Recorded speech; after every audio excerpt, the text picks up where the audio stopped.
Hello and welcome to the Pioneers Weekly. Delhi continues to face very poor to hazardous air quality, with AQI often over 300 to 400, posing serious health risks. Meanwhile, the Delhi High Court has challenged the centre on why the 18% GST on air purifiers isn't reduced, noting these are becoming essential amid worsening smog.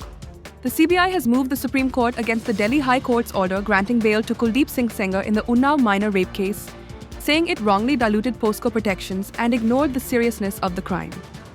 A tragic collision between a bus and a truck in Karnataka has resulted in 11 deaths and many injured, prompting rescue operations and official investigations. Our Delhi Police's Operation Aghat is an ongoing safety drive aimed at crime hotspots, leading to raids and arrests of 260 plus as authorities crack down on organized criminal activity.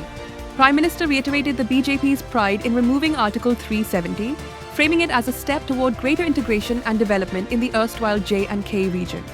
Political strategizing in Maharashtra continues as Uddhav Thackeray's faction and Raj Thackeray's MNS discuss aligning ahead of upcoming polls, a notable realignment in regional politics. Singer Kailash Kher walked off stage in Gwalior, calling the crowd animals, after disruption during his performance sparking debate online about artist-audience behavior and concert safety. 2 Indian students have died in Canada in separate incidents, prompting condolences from the Indian community and calls for support and investigation. Widespread unrest in Bangladesh was triggered by the shooting and death of youth leader Sharif Usman Hadi, which led to violent protests, attacks on media offices, and heightened political tensions nationwide. Bangladesh's interim government has urged calm ahead of a February 2026 parliamentary election, but protests and security responses continue. Thailand and Cambodia have agreed on a ceasefire in border clashes, marking a critical step in de-escalating tensions after recent fighting. The first hours of peace being closely watched for stability to hold. Fighting between Ukraine and Russia continues, with recent missile strikes reported across frontline areas. Detail varies by region, but the conflict remains intense with ongoing civilian and military impacts.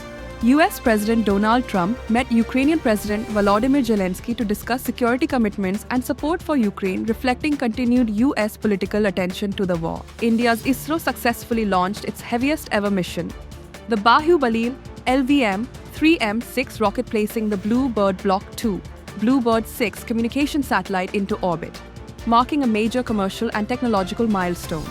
The satellite is aimed at improving global mobile connectivity, especially to remote regions, and is part of international space tech collaboration. Virat Kohli and Rohit Sharma returned to the Vijay Hazare Trophy, boosting interest in domestic cricket, while 14-year-old Vaibhav Suryavanshi stole the spotlight by smashing a record-breaking 190, emerging as Indian cricket's youngest and most sensational new talent.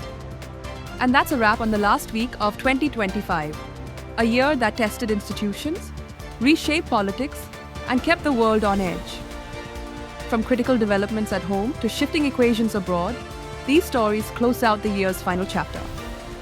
As we step into 2026, staying informed remains more important than ever.